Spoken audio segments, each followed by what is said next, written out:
bien, je pense que d'abord, pour expliquer ce que c'est que la fasciathérapie, le principal, le plus important, c'est d'abord d'expliquer ce que sont les fascias. Donc les fascias, ce sont des tissus du corps humain, au même titre que les muscles, les os, les vaisseaux sanguins, etc. Ce sont les tissus qui permettent la connexion entre tous les éléments du corps. On peut dire que les tendons, les ligaments sont des fascias, mais également la partie moins connue qui va constituer, même si c'est très réducteur de les appeler comme ça, les enveloppes du reste des éléments du corps. Donc les enveloppes des os, qui s'appelle le périoste, le péritoine, qui est assez connu et qui est une membrane qui vient englober toutes les viscères de l'abdomen. On a le péricarde autour du cœur, la plèvre autour du poumon, l'aponévrose autour des muscles, et à plusieurs endroits du corps pour relier les différents éléments entre eux. Et ce tissu, il va servir de connexion, mais il va servir aussi d'amortisseur de choc. Amortisseur de choc physique, mais également de choc émotionnel. C'est un tissu qui va réagir aux émotions et aux traumatismes, en se crispant, pour protéger l'intérieur du corps, pour protéger l'organisme. Donc quand il est sain et qu'on va bien, il peut absorber pas mal de chocs et les renvoyer, permettre de rester en bonne santé. Sauf que s'il a trop de chocs ou des chocs trop forts, trop importants, il va finir par se crisper et ne plus bouger. Alors que sa fonction première, c'est justement de bouger, de glisser pour permettre les mouvements de tout l'organisme. C'est à ce moment-là où on va avoir besoin d'un fasciathérapeute pour redonner du mouvement là où il n'y en a plus.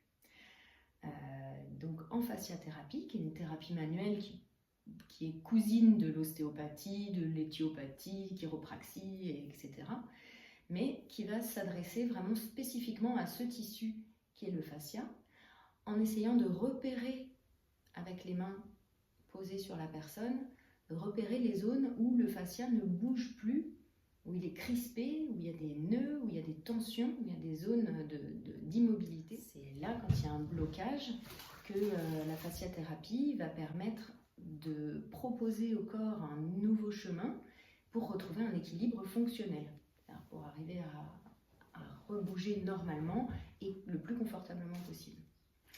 Alors j'utilise souvent ce petit jouet pour expliquer le fonctionnement des fascias, parce que dans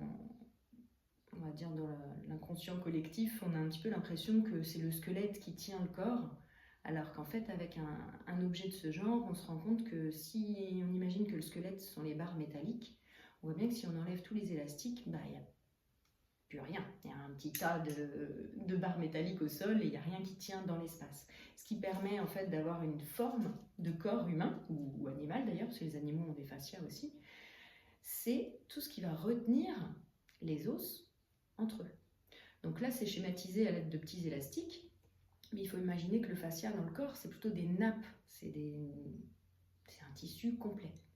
Mais on voit bien que quand on fonctionne normalement, que tout va bien, les fascias se tendent, se détendent et permettent aux os de bouger.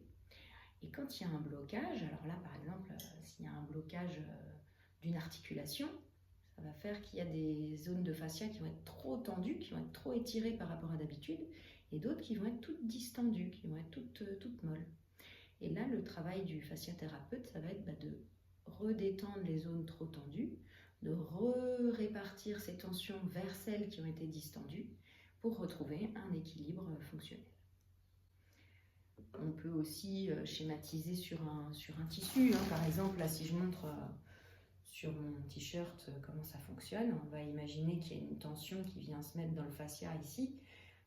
En suivant les lignes de tension, on peut facilement comprendre que si je me suis coincée au niveau des côtes à droite, je peux ressentir une douleur dans la hanche gauche ou dans l'épaule gauche. Et dans le dos également. Et il faut en plus imaginer en 3 dimensions, ces douleurs-là peuvent se propager à l'intérieur et on peut avoir comme ça un problème de dos qui se manifeste par des tensions viscérales ou inversement. Un problème de transit qui va se manifester par un problème de dos. C'est pour ça que parfois c'est un peu déstabilisant pour les gens qui viennent me voir pour la première fois. Me dire mais j'ai mal à l'épaule, pourquoi vous travaillez sur mon ventre? Parce que moi, en suivant les lignes de tension que j'ai ressenties sous mes mains, je vais trouver que le point de départ de cette crispation, de cette douleur, de cette tension vient de l'abdomen, vient d'une hanche, vient d'une épaule, et c'est pas forcément là que la douleur se manifeste. Les mains du fasciathérapeute, en fait, elles vont se comporter un petit peu comme une araignée sur sa toile.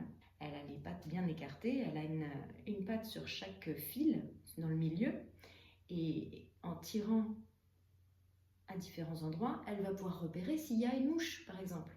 Donc la mouche, pour le fasciathérapeute, c'est une zone de tension, c'est une zone qui est plus dense, où on sent que le tissu tracte plus. Et elle va repérer aussi, la petite araignée, s'il y a un trou dans sa toile. Et dans ces cas-là, en tant que fasciathérapeute, nous, s'il y a un trou, entre guillemets, dans le fascia, c'est-à-dire c'est une zone de vide, une zone où la tension n'est pas correctement répartie. Ça, c'est un travail qu'on fait pendant toutes les études, qui commence par des études de kiné, puisque la formation de fasciathérapeute n'est ouverte qu'aux kinésithérapeutes ou aux médecins, maintenant aux ostéopathes. Donc on est déjà des personnes qui ont développé une sensibilité assez particulière dans les mains. Donc c'est ça, en fasciathérapie, on va essayer de développer notre sensibilité, d'affiner notre sensibilité sur le toucher du fascia pour repérer les zones où il y a beaucoup trop de tension, ou celles où il n'y en a pas assez, et répartir, proposer au corps des nouveaux chemins et lancer des processus qui vont aider le corps à une autorégulation. On va venir travailler sur un organisme qui est arrivé au bout de ses systèmes de compensation. Donc en général, quand on ressent une douleur, ça veut dire qu'il y a une problématique qui est déjà présente depuis longtemps. Mais le corps est super bien fait, donc si ça coince à un endroit, hop, il passe par un autre chemin et on ne le sent pas toujours. Au moment où on ressent la douleur, ça veut dire que notre corps est arrivé au bout de son système de compensation. Et c'est là où il va avoir besoin de quelqu'un pour lui proposer des nouveaux chemins, lui proposer des nouvelles façons de bouger et retrouver un confort, une façon de fonctionner plus efficace, retrouver du confort, retrouver du mouvement.